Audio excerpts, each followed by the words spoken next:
Welcome to the Half Empty, Half Full Consumer Advocacy Radio Show. Listen in nationwide on the Tan Talk and Starcom radio networks with your host, Laurie Zook, the consumer champion. Each week, we'll be discussing problems and solutions, changing negatives to positives, and helping you, the consumer, to learn something new.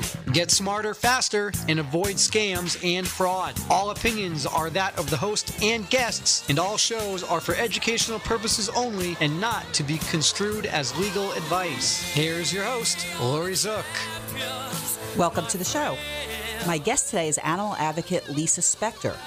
Now, we're going to be talking about a couple different pet topics. So if you have pets, you're going to find the show especially interesting today. Lisa, I want to welcome you to the show, and if you would share with our listeners a bit about yourself and your background. Thanks, Laurie. It's a pleasure to be here.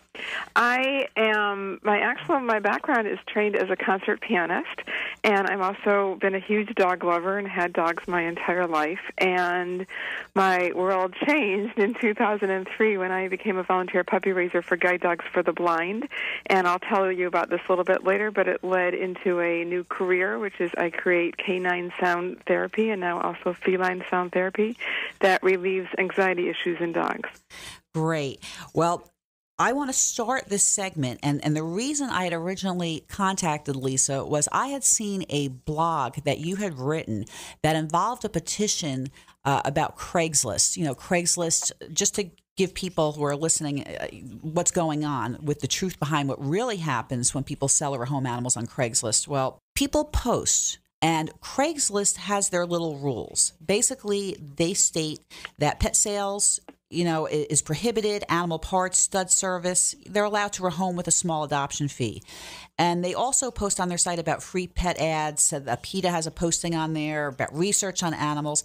But you can't really find that information on that site. It's not difficult. It is difficult, to actually find that information. So I want to start with that. Because I'm disturbed, Lisa. I'm involved with a Great Dane rescue. I know plenty of people in animal rescue, and I'm disturbed that Craigslist does not stop the offenders from doing what they're doing. So I kind of want to get your feeling on that, because that's what connected us. Exactly. Well, I have to tell you, I was a little uneducated myself on this topic.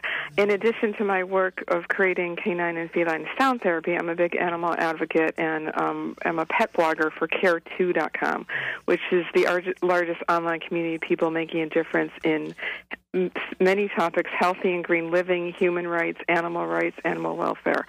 So my pet blogging has educated me in many areas of animal welfare. So Craigslist is now one of them. So what happened is the editors of Care2 had sent out a notice about a petition on Care2, which was exactly about the cause you're talking about, is dogs were being listed that were being rehomed, that were, people needed new homes, and people were selling their puppies. And I think for the most part, so many people are actually uneducated in this area. So they might very naively be going to Craigslist thinking, well, my daughter is allergic to my new puppy. I can't keep him. I really don't want to drop him off at a shelter because then he'll just get killed, so I'll just put him on Craigslist. And I think people very oftentimes naively do that, thinking that's the best place to go, when in reality, because of everything you just talked about, because there's no restriction and there's no laws on Craigslist of what happens to those animals, they aren't aware that those dogs end up in fighting rings. Those dogs can end up they don't get rehomed to loving homes the way a shelter would adopt out a home. Right. And I want to define rehomed, because to me, if you're rehoming a pet, it means it's your own pet. You couldn't find a home and you're trying to find a new home for it. But what you'll see, because I am on Craigslist every night looking through their pet section, you will see that people are actually selling the pets, or they're breeding their pets and then they're claiming that they're rehoming them. And the reason that they do that is instead of it's a for sale pet. It's not a true rehome. And So the people that are doing this are way beyond stretching the truth, way beyond doing what Craigslist allows, yet Craigslist doesn't stop it. And I agree with you. The backyard breeders post on there. First off, legitimate breeders generally have their own sites. They're usually associated with, if it's a specific breed, usually some type of a club. For example, Great Danes, there's the Great Dane Club of America. But a lot of these are just the backyard breeders putting the dogs up. People don't know what they're getting. Same thing with the puppy mill stores, or I call them puppy mill stores because they're puppy stores, and people don't know that usually those pets are coming from puppy mills. So people are stretching the truth on this. Now, what disturbs me is that Craigslist does not stop. So how do you think that the petition will fare out? Are there a lot of signatures? What do you think what might happen? There are a lot of signatures. So we are up to, we're asking for 90,000 signatures, and we're now up to 89,257 signatures. And maybe, Laurie, we could provide a link to the care2.com petition on this, because every signature does help, and the Care2 petitions really do make a difference. And this petition in particular, it's geared towards everything you're talking about, towards the laws on Craigslist, which really don't exist right now, and it's about keeping people from just the breeders from just listing on Craigslist. What caused my attention is when I looked on Craigslist. I mean, you go there every day and you're familiar, and I have to say I was not shocked by the backyard breeders, which are really basically puppy mills oftentimes, listing their puppies. But there was a woman she called it rehoming her about 1-year-old husky because she was moving, but she wasn't just giving away the husky, she was selling the husky. Mm-hmm. And I thought, oh my God, you don't just sell a child because you're moving and your new apartment doesn't take children. You make sure you go somewhere where, pets they're part of our family, so you don't just get rid of them and sell them. And so it just pulled at my heartstrings, and that's what caused me to write this blog post. And it was very well written, and I agree. I mean, pets are living beings, so if you are going to take care of a pet, if you're going to have a pet, it's a lifetime commitment for that pet. And what I'm disturbed with, if you actually look, if you scan like I do every day, you'll see the phrase "need gone now." In other words, they need the dog gone now, and yet they're trying to sell it rather than maybe turn it over to a legitimate rescue. So, excuse me, when I see these postings, I find it very disturbing. And I actually want to share a little story with you. Probably about the same time I contacted you a week and a half ago, there was a Craigslist posting on a Great Dane, now named Toby, that went viral all over the internet. It was an emaciated Great Dane. Every single rescue, including the one that I'm with, received a copy of this Craigslist posting of this emaciated 65-pound, 15-month-old Great Dane. No. Okay, horrible. And I know ultimately the dog, what happened was a lady named Laura Sharp saw these photos, and she was able to contact the owners. She drove over an hour.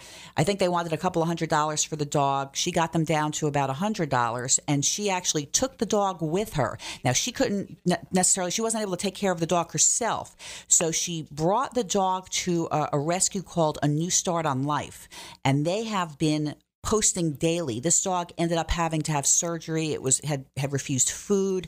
When it went for surgery, I guess they discovered that the dog's stomach was full. So what it looks like was that the owners were not feeding the dog, probably for days at a time, and then they would feed him a massive amount, and the food sat in the dog's stomach, and he couldn't pass the food. Okay, now to give you an idea, a 15-month-old dog at 65 pounds. I have a dog that's considered a puppy, same breed, Great Dane, that is 17 months old and weighs 130 pounds. So this dog is skin and bone. This lady named Laura Sharp went and got the dog, brought it to the rescue, and now they are taking care of the dog. They actually have something called a CrowdRise fundraiser to help. But this was a Craigslist dog.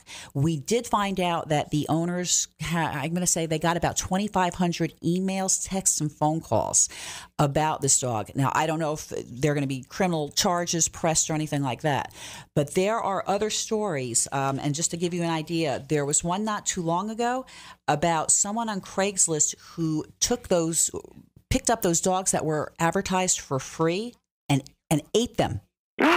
Ate them for food. The guy's name, was David Wilford in Olympia, Washington.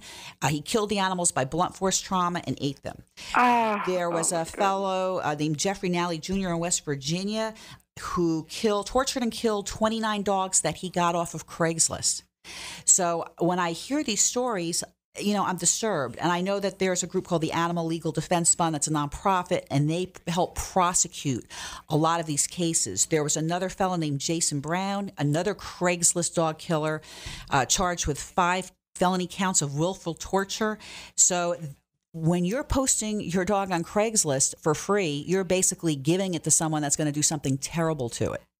Well, and this Care 2 petition was exactly because of that. It was a pit bull puppy that was given away for free. It was an ad about rehoming a dog. And later on, they discovered that the pit bull puppy was savagely beaten and kicked by a troubled teenager. And that's why a Care 2 member started this petition to get Craigslist to pay attention. The Care 2 petitions do work. So we're hoping for a few more signatures, and that, that the powers that be at Craigslist really do make some hard, fast rules of listing animals on Craigslist. Right, and I think what I'm going to do once we're recording the show, but once it actually airs, I think I'm going to send the link over, find out who's in charge of Craigslist, and give them an opportunity to call into the show when we do another show.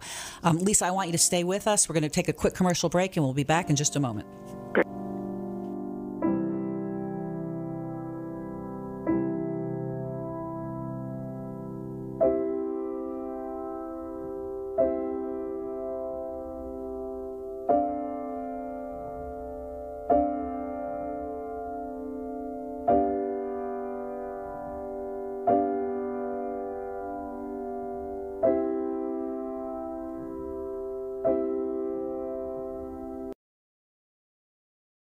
Consumers, do you have bad credit? Can't purchase a house or car? Paying too much in interest on your credit cards and loans? Scammed by credit repair companies? There is hope. You can get back on track and do it the right way. Call Credit Education Consultants today at 813-500-6064. That's 813-500-6064. Or go to crediteducationconsultants.com now and get the help you need. Don't delay. Call today. Mortgage reps and realtor inquiries are also welcomed. Hi, this is John Austin, host of the Book Club on the Tan Talk Radio Network. I spent 35 years in publishing, and today I want to tell you about a book that can change people's lives. The book is No Cash, No Problem, and the author is Dave Wagenford with Ali Pervez. Dave Wagenford is one of the greatest barter experts in the world, and he's bartered over $500 million worth of goods and services.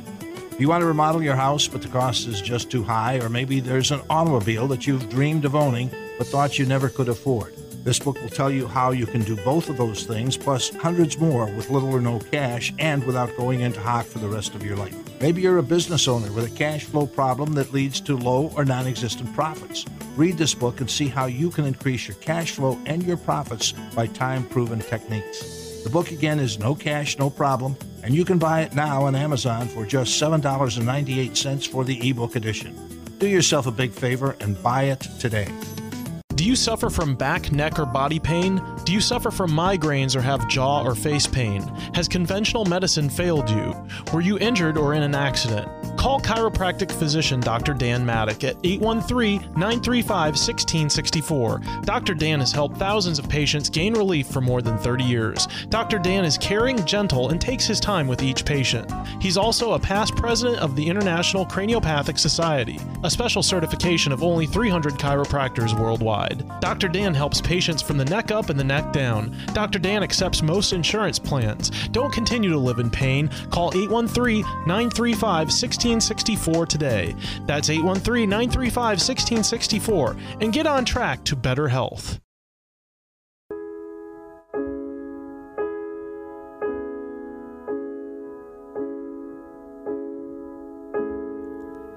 Welcome back to the Half Empty, Half Full Talk radio show. I've been speaking with Lisa Spector. We've been talking about the Craigslist issue with how they really don't enforce or monitor their postings. Now, what they do allow is for people to flag each ad, but from what I understand, it takes multiple people to flag in order to get that advertisement down. You know, I sit here and I wonder, why doesn't Craigslist care about these postings, these stories where people are specifically getting the animals off of Craigslist? You know, they're pretty much letting people post whatever they want when really they could restrict it if they wanted to. So I guess my next question would be, do you think that Craigslist should be responsible in part for, you know, the people that have killed Craigslist animals since they've put them up there? And I'm not asking you legally, I'm asking you ethically and morally. Well, I think it's their responsibility to screen whatever is posted. And I think it's really to help this problem. It's like, let's get to the root of the problem. The root of the problem is education and also the breeders posting. So if people are educated and people aren't allowed to post anything, and there are some restrictions, I mean, it's no different. It's like, you know, a dating site that you post, and every word you write is screened before you are allowed to post publicly. It's so simple. I don't know why Craigslist can't do that. You know, I don't know either. I do know that I believe they charge, for example, their jobs. If you're an employer posting for a job, or in some cases maybe for real estate, where they ask for specific information. So, you know, what I would like to see happen is, if you're posting pets, first off, if they're a nonprofit, a 501c3, they should have to provide that information to Craigslist in order to post. And just as, you know, a realtor might have to put in whether they're licensed or their license number, make the nonprofit do the same thing. But I think that Craigslist could enforce it better and could cut down on a lot of what's happening. Now, I wanted to just go back for a moment. We were talking about the danger of someone listing their pet for free on Craigslist. They're asking for problems there, right? They are asking for problems because so many people are uneducated. So it's, you know, they're listing they're thinking, well, this is, I think what goes in their mind of this is better than bringing it to a shelter, which they think is their only option, which isn't, and because they do have the option of finding a rescue organization. But even the shelter also is, you know, going to really try and find the right home for them. So it's if you're really, really stuck and you have no other chance and you have to rehome your pet, then please contact your local shelter or rescue organization. Right, and not all shelters are kill shelters either. But if someone actually spends the time to look in their area, they usually can find a rescue, even if it's a mixed breed, or they can contact their local shelter or county pound and find out, you know, a lot of them have a very high success rate. I've heard up to 90% in some counties of getting animals adopted. Right, exactly. You know, assuming the petition goes through, what would you like to see Craigslist do to stop this abuse for which they're responsible? I'd really like them to see them screen everything you're talking about. So screen what gets listed and what gets listed in terms of in the pet category. And really, let's stop all of the backyard breeders and the puppy mills from using fancy words to get people to buy their pets. And let's just, you know, stop this at the root of the problem. Good, because I agree with you. Well, in the next section of talking about pets, what I want to do, because, you know, you explained to me you have the Juilliard background as a concert pianist, phenomenal. You actually were kind. You sent me a copy of you sent me a CD that I've listened to. It's beautiful. And we actually have a caller named Dolly Ency, and she's going to be joining us in just a second. Dolly? Yeah. Hi, how are you? Good. How are you? Good. This is Laurie Zook, and Lisa Spector is with me. Hi, Dolly. How are you? Hi. How are you? Thanks for joining us. Of course. Now, Lisa, I know you have these CDs. Dolly, what can you tell me about the CDs? Well, I was first introduced to them in 2009 by a canine massage therapist friend who used them for her clients. And at first I was skeptical until I saw the results with my own eyes. I pet sit for a little dog household that has a Bichon Frise and a Jack Russell, so there's a lot of furtiveness. Those are very active dogs, right? Very. And one of my goals as a pet sitter is to create a comfortable atmosphere in the pet's home with their usual routine. So calming music was going to be a great way to enhance my efforts. But I was like, does it work? And I provided the CD to my human clients so they could play it for their dogs while they were happy and still at home. And they had it for about a week. And when I first arrived, from my first visit with the dogs, they were excited and rambunctious. And I thought to myself, what's going to happen when I play the music for them? Okay. And what happened?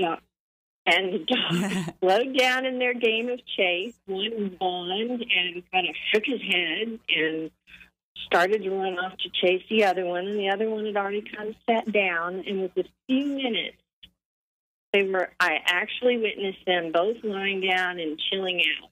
And I was sold.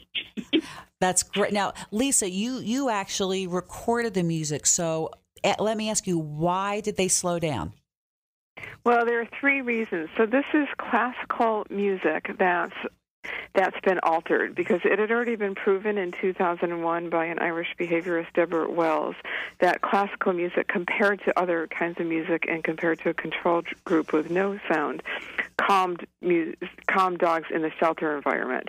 But we, meaning Joshua Leeds, my son, research partner on Through a Dog's Ear, and I wanted to find out if classical music that was altered similarly to music that's used in neurodevelopmental centers with autistic children, if it would actually relieve anxiety issues.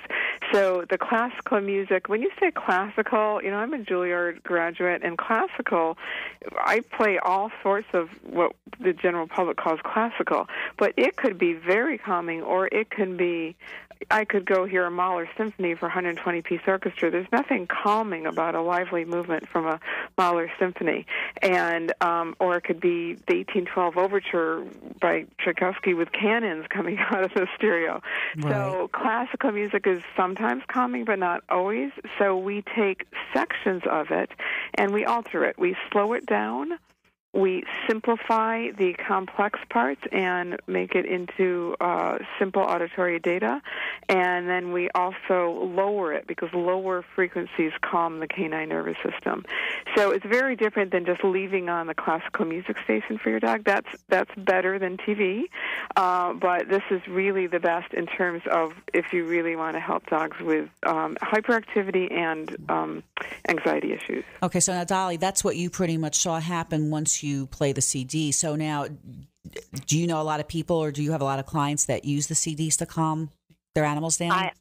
I always recommend it to my clients and almost anybody else I meet. I ask them if they have a pet, and then I begin explaining to them, and they're like, that's a great idea. And I explain the caveat about leaving just the classical radio station on. So there are many people that I've recommended the music, and they've gotten back to me and told me how helpful it's been for their pets. And I also spread the word prior to the 4th of July and New Year's Eve when the fireworks come out. There's a wonderful CD for that inerrs them to the sounds before everything starts. So it kind of gets them prepped for what might happen, because I don't know if you're both aware, but on July 4th, when the fireworks shoot out, is the time when a lot of dogs escape their homes, jump through windows, because they're hearing those big bangs and they're frightened. They do have those anxiety issues. So the music kind of prepares them for that sound? Oh, yes. Well, it's Dolly's such a great longtime fan. She's been around almost since we launched our first CD in 2008. So it's so great. Thank you, Dolly, for just recommending this to so many clients and friends. And then I imagine it's just helpful that they're then playing it. So then when you arrive for your pet sitting, taking care of them, that they're already calm when you get there. Yeah. So. But in terms of fireworks, we have a series called Calm Your Canine Companion, and some dogs that's enough and that works great, and we've heard from hundreds to thousands of dogs that have finally stopped taking medication, preparing for 4th of July, and the sound therapy is enough. Other dogs need some extra training, and we have a series called Canine Noise Phobia, done in collaboration with the wonderful dog trainer Victoria Stillwell, and that is desensitization program. So it's the clinically tested calming music, combined with her training protocol, and then combined with progressive sounds of one album is fireworks, another is thunderstorms, and another is city sounds. All right, and how many dogs were actually tested? And how do you test dogs? Were they individually done? A veterinary neurologist ran the research study in shelter environment, and so there were over 150 dogs tested in the first phase. And the first phase was there had been a little bit of research, but Joshua Leeds had discovered that there was a lot of holes in the research. There wasn't very much. This was back in 2005, so this was a very new subject at the time. And so we tested a wide variety of classical music in the shelter environment. There are 4 hours of music that I recorded. 2 were solo piano, and 1 was very, very slow and simple, and 1 was slightly faster and solo piano, and the other were chamber music with a trio with cello and my dog has her squeaky toy, Gina, and with chamber music with cello and English horn or oboe, and what we found all across the board in the shelter environment, that it's the slowed down, simplified piano, which then turned into Calm Your Canine, which actually caused dogs in the shelter environment to stop barking, to stop panting, to stop pacing, and to lie down. And then the great thing now is that so many years later, we've donated to over 1,700 shelters worldwide, where it's helped increase adoption rates because it creates a quieter environment.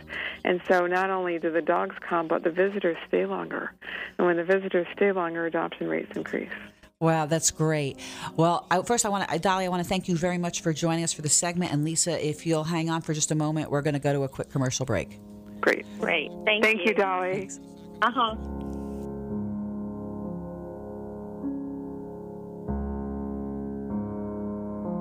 Hello, I'm Jim Velasquez. Does getting a lousy 1% on your CDs make you sick to your stomach?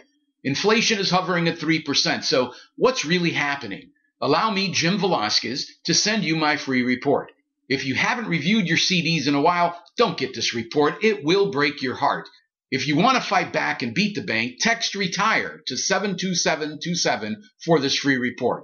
Let's beat the bank. Text RETIRE to 72727 for your free report.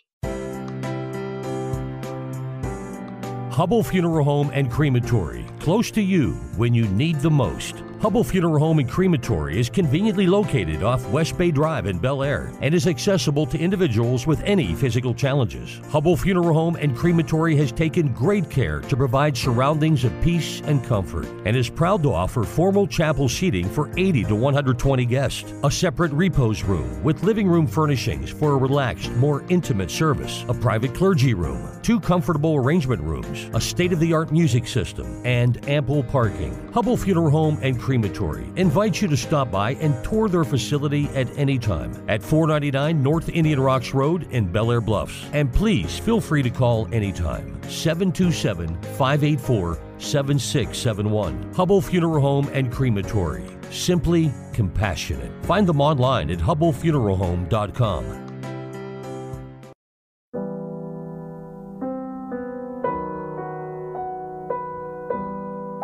And welcome back to the Half Empty, Half Full Talk radio show. I've been speaking with Lisa Spector, who is an animal advocate, also a Juilliard trained pianist. Now, Lisa, you're kind of explaining a bit. First off, what's the name of your website? The website and the brand is called ThroughADog'sEar.com, ThroughADog'sEar.com. And what we're talking about with this one album has now turned into, I think I've lost count, but I think it's about 12 albums, and 3 for cats as well. So we also have Through a Cat's Ear. And our latest, which is a high-tech pet gadget called the iCalm Dog, And you can also find that at icalmdog.com. And that was created about a year and a half ago after a need for people on the go with their pets that needed calming solution when their dogs go to the groomer and to the vet and to the dog sitter and doggy daycare and so forth, and crate training. And so people are calling it their dog's iPod. Yeah, that's very cute. And when I looked on your site, I saw that it's over 80, got an over 80% success rate. So I'm going to say it probably helps most pets, but there are probably, it's like people, there's a few that maybe it just doesn't help. Right. There's no one thing that helps every single dog. One of the greatest things about canine and feline sound therapy is it certainly can't hurt, and one of the benefits to our music is that people tend to love it. So we also, people without dogs come to me and says, "Don't tell anyone, but I bought this for me."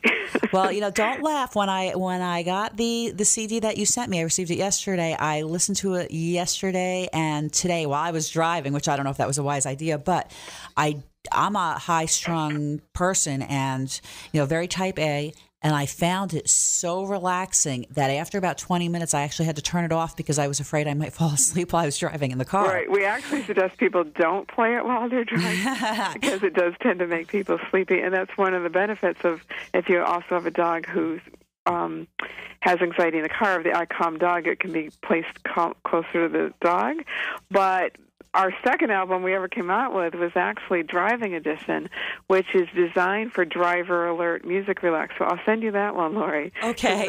That's very different prescription of music, and it's based, and it has training protocol for dogs who are fearful around getting in the car, or in some cases even have car sickness and out of stress. So there's a training protocol, and then it starts slower and simpler, and then gets complex, a little more complex to keep the driver awake, and then gets a little faster, because we have found that once dogs are calm, unless something new is brought into their environment, they tend to stay calm. It's when people come in, or maybe they're going through a toll booth when they're driving, and that might cause some barking, and then the calmer music can be switched back on. But it's very progressive, so it's designed for driver alert, dog relax. Now, interestingly enough, and I'm going to guess that your studies were probably based on the human studies done years ago. I think the book was called either Music in the Brain or Music in the Mind, where there was a study done that said people that they had test groups, I think young children, maybe kindergarten age, where one group learned computer skills, one group learned piano lessons, and one group didn't learn either of those. And everybody thought that after they were tested, the computer-trained group of kids would score higher on tests. But it actually turned out that the kids who were trained on how to play the piano lessons actually scored much, much higher. Now, I think... I read that. I wasn't surprised at all based on my experience of teaching piano for many years. Right. And then I recently went to USF, who had Dr. Dan Levinson, who was a professional musician, and I believe he's a neuroscientist, and he gives seminars and speeches on how music lights up your whole brain. It uses your entire brain, not just one little section of the brain. Did that play into you coming up with this type of music? Was it initially based on the results from what happened with human tests? In some ways, yes, though not that particular test. So it was basically based on Through a Dog's Ear is in partnership with Joshua Leeds, who's a renowned sound researcher. So he brought in his 30 years of experience of work. He had created music that was being used in neurodevelopmental centers. So it was based on what he's done to alter that music. And going into the animal world, there was so much unknown, and that's why we went into that first phase of testing with such a wide variety of classical music. And then this was one of the 4 areas of music that was slowed down, simplified, lowered, similarly to the music used in music used in neurodevelopmental centers. All right. Now, you mentioned, I think, on your website something about psychoacoustics and bioacoustics. What is the difference, and how do they play to each other? Psychoacoustics is basically the study of how sound and music affects the human nervous system. And the only bioacoustic has a broad range of definition. It can be anything from sounds that whales make to, sounds that wildlife animals make. In our case, we're using it, we just kind of twisted the word psychoacoustics, the study of how sound affects the human nervous system, and using it for bioacoustics, which is we're using it in a way that sound and music affects the human, not now the human, but the animal, the pet nervous system in our case. Okay, now you mentioned, you were talking earlier, the dogs, a lot of times when they're nervous, the doctor will put them on medications, which is expensive. Then you're putting pills into your animal's body. Most people don't even want to put pills into their own body. So they may not need medication, correct? If they're trying this and they're in the 80%, then it may work very well. Exactly, and again, it cannot hurt. So oftentimes people want a quick fix, and honestly, sometimes the sound therapy for animals is a quick fix. Other times it takes some training, it takes a little bit longer. But I think many people don't know of this alternative, and so they think, July 4th is coming up. In addition to that being July 5th being the most trafficked day in shelters because so many dogs get loose because they escape their yards, July 3rd is the heaviest day for veterinary offices because so many people going in to get drugs for their animals. And there are some cases where dogs may need drugs, but even with that, any veterinary behaviorist would recommend gradually coming off of the drugs, and even then introducing the music and then gradually getting off of the drugs while having the music, which can be played for a lifetime. I mean, there's no limited use of it. There's nothing wrong with doing too much of it. There's no excess use. There's no addiction to it. Right. It's just healthy all around. And it's healthy even for just creating a healthy sound environment at home. You don't even have to have dogs with anxiety issues. We don't, as humans, Joshua and I always joke that we've really just gone in the doggy door to get to the people, to get them paying attention to their human sound environment. Because what happens is we love our pets and we bring them into our homes and we say, "You're here, we love you, adjust." Well, some do and many don't. And there are things that we can do to actually improve our human sound environment at home, and creating music that's species-specific, that's helpful to them is really one of the ways to start that. Okay, now you have different types of music for puppies versus seniors based on the age. Okay, can you talk a little bit about that? Sure. So after coming out with Driving Edition, and then we came out with some other albums and did a series of Calm Your Canine and so forth, people were asking for age specific. So for probably the series that's nearest and dearest to my heart is music to comfort your elderly canine, and that's probably because I have an older dog, and he was actually the puppy that was the inspiration behind the start of this whole program. And 2 years ago, he had a slip disc, and I can't even tell you how much that album, Music to Comfort Your Elderly Canine, helped him with pain management and helped my stress level while he was dealing with the pain management. I mean, we were listening around the clock, and it just was a very stressful time. He's now going to be 12, and he's doing great, but I didn't know whether he was going to make it through that at age 9, and it just helped us so much. So the difference is that it has frequency modulation. Okay. And frequency modulation means that the dogs calm to lower and middle range sounds and higher sounds that tend to charge the nervous system. So Joshua diminished the highest sounds on the frequency modulation for older dogs and ramped up the bass in the middle. And sometimes dogs tend to lose their lower hearing first, but oftentimes there's a little bit, and there's enough vibration in the music that even dogs that are partially deaf have responded well to that. Well, it makes me think, on the piano, the lower you go, the strings become thicker and vibrate more, and vibration can be soothing.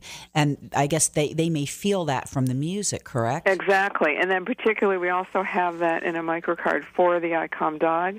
So very oftentimes people send me pictures and dogs are curled up right next to their ICOM dog because they're actually feeling the vibration from it. It has a very low frequency response. And, so when people tell you, oh, I've got a pet album and it plays high sounds that only my dog can hear, well, that's not a good thing because that will tend to charge the canine nervous system and cause barking and cause them to be more anxious. So it has the opposite effect of what you're looking for, in other words. Right. Okay. Well, are you going to come out with something like doggy headphones, where they could just wear the headphones and play? We've actually, thought, of course, many people have suggested and thought about it. We don't want, the reason we came up with the ICOM dog rather than something that attaches to the dog like a headset or something that attaches to their collar is because we want the ability for the dog to choose. We want the ability for the dog to go close to the music or to go further from the music. We don't want them to be, restrained so that the sound is always coming right into their ear and they can't get away from it because, there are times they might want quiet and to get, so we want, my training philosophy is that the dog makes the choice, and so my canine sound therapy is that the dog makes the choice. Great. Well, we're going to take a quick break, and the bumper music that you're listening to in between segments is Lisa playing, and it's from her CD. Stay with us.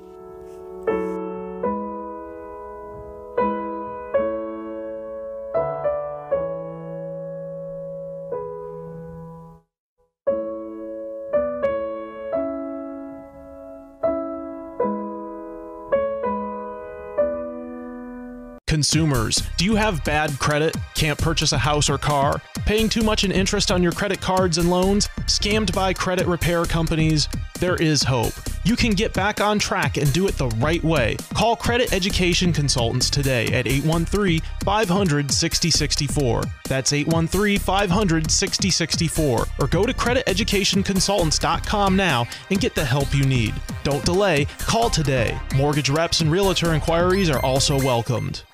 Hello, I'm Jim Velasquez. Does getting a lousy 1% on your CDs make you sick to your stomach? Inflation is hovering at 3%, so what's really happening? Allow me, Jim Velasquez, to send you my free report. If you haven't reviewed your CDs in a while, don't get this report. It will break your heart. If you want to fight back and beat the bank, text RETIRE to 72727 for this free report. Let's beat the bank. Text RETIRE to 72727 for your free report. Do you suffer from back, neck, or body pain? Do you suffer from migraines or have jaw or face pain? Has conventional medicine failed you? Were you injured or in an accident? Call chiropractic physician Dr. Dan Maddock at 813-935-1664. Dr. Dan has helped thousands of patients gain relief for more than 30 years. Dr. Dan is caring, gentle, and takes his time with each patient. He's also a past president of the International Craniopathic Society, a special certification of only 300 chiropractors worldwide. Dr. Dan helps patients from the neck up and the neck down. Dr. Dan accepts most insurance plans. Don't continue to live in pain. Call 813-935-1664 today. That's 813-935-1664 and get on track to better health. Thousands of newspaper and magazine articles have been written about him. Countless TV programs have focused on him. Millions of arguments have been started because of him. Everyone has an opinion about him. The world will be listening as Imus speaks. Make sure your radio's tuned, that your alarm is set, as history waits for only one man, the I-Man. The I-Man is back in Tampa Bay on the stations of the Tan Talk Network. Catch Imus in the morning, right here.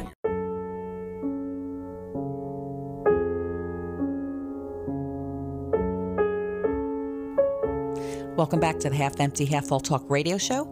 My guest is Lisa Spector. And Lisa, we've been talking about Through a Dog's Ear. You're classically trained. You graduated Juilliard. You play piano beautifully. You love dogs. I want to ask you about your blog. What kind of topics do you discuss on your blog?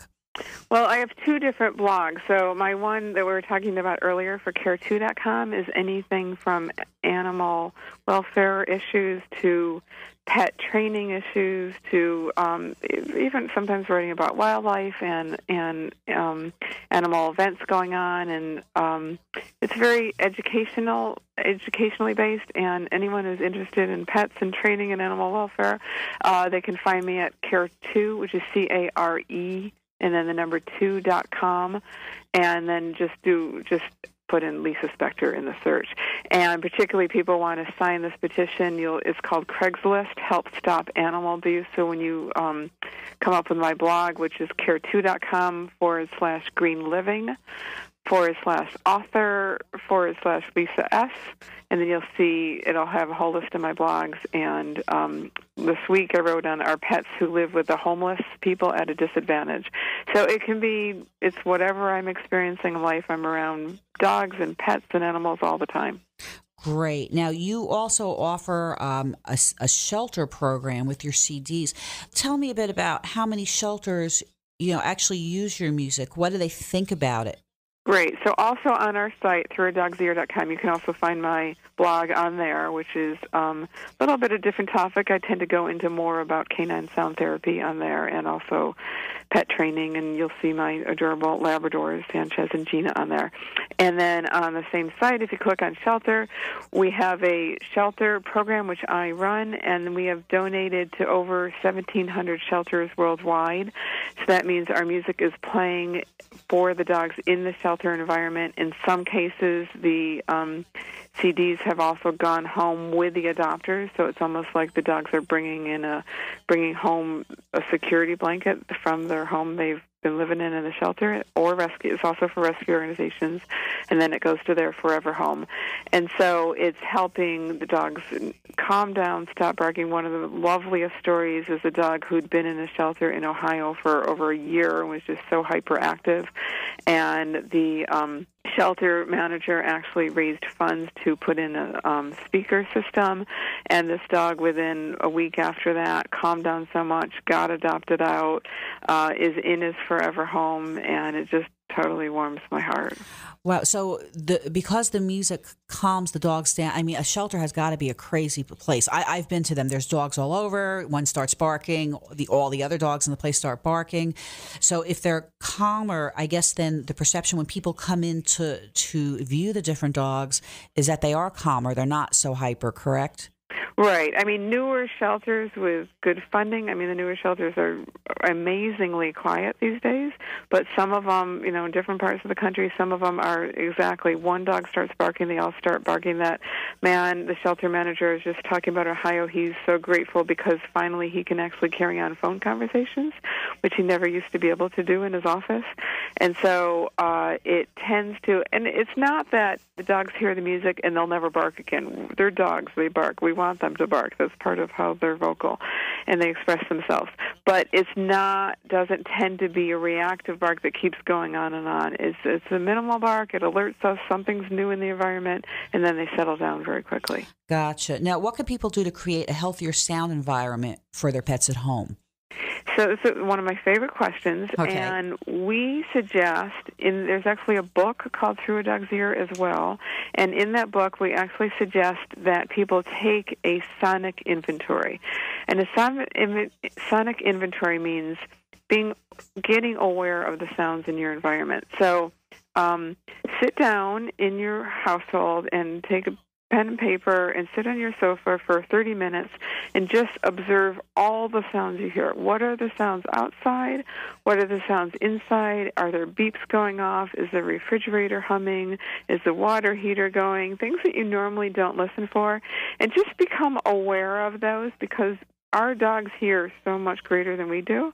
So if you are aware of those, your dog is aware of those all the time. I notice when I remember bringing home just an electric tea kettle, a water, heater for heating tea, water, and it just beeps at the end of it. And the first 2 days, my dogs would kind of jump, and every time it beeped. By the third day, they knew it was a safe sound. Right. But dogs don't know that sounds are safe until we let them know. And my theory is that so many dogs actually are so much more sound sensitive than we are aware, and that sound sensitivity can bring in health problems and as well as behavior problems.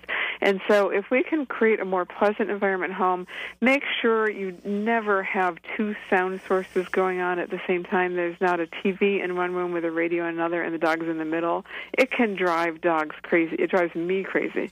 So it would drive my dogs crazy. If you're going to blast music, and once in a while I do this, my dogs are not in the house when I do it. They're out on the deck. And so I put on my Zumba playlist, and I'm dancing away and having a good time, but they don't have to listen to that because that's stressful to them. Right. So just, being aware when you're in the car, that's like, because it's a smaller box.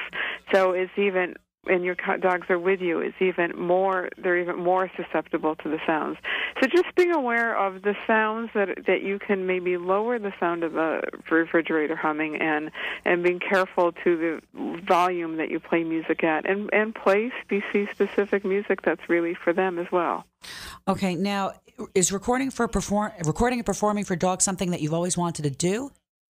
I never thought of doing it when I went to Juilliard.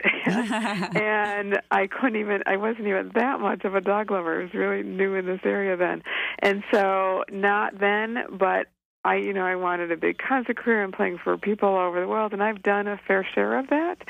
And I will tell you that creating this music for dogs and recording and performing for them and seeing the results that we're getting from that, there's nothing that could be more satisfying. Now, do you still perform as a concert pianist, and do you perform live for dogs too? I do both. I perform for humans and for dogs, and sometimes both together.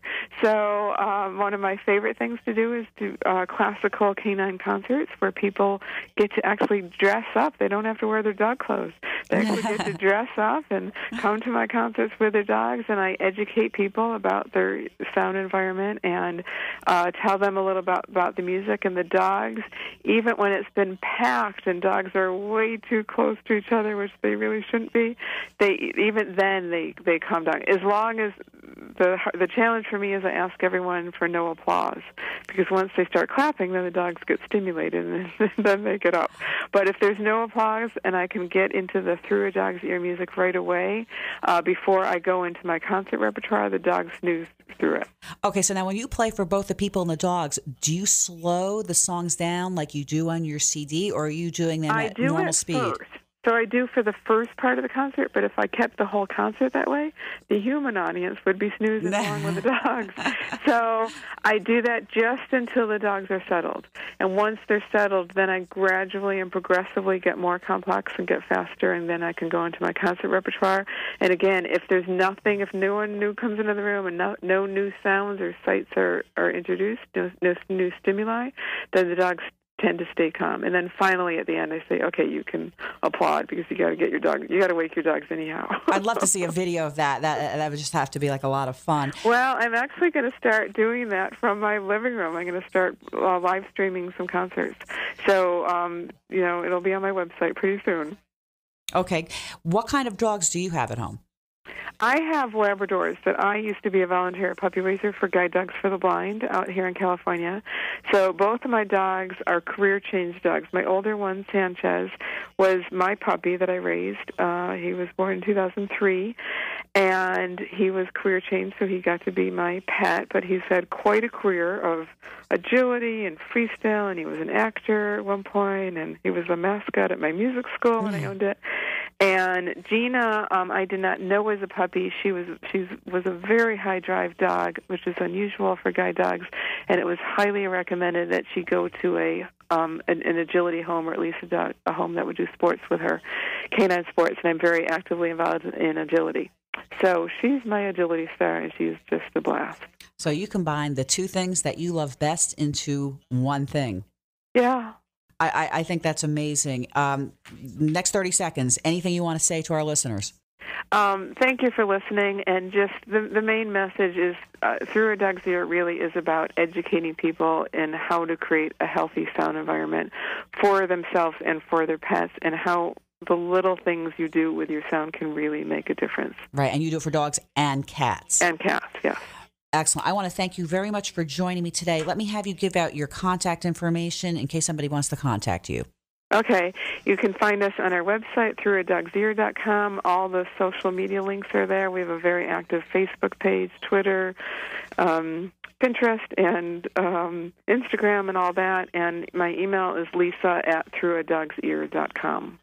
Great. Thanks again for joining us, and join us every week for a new Half Empty, Half Full consumer advocacy radio show.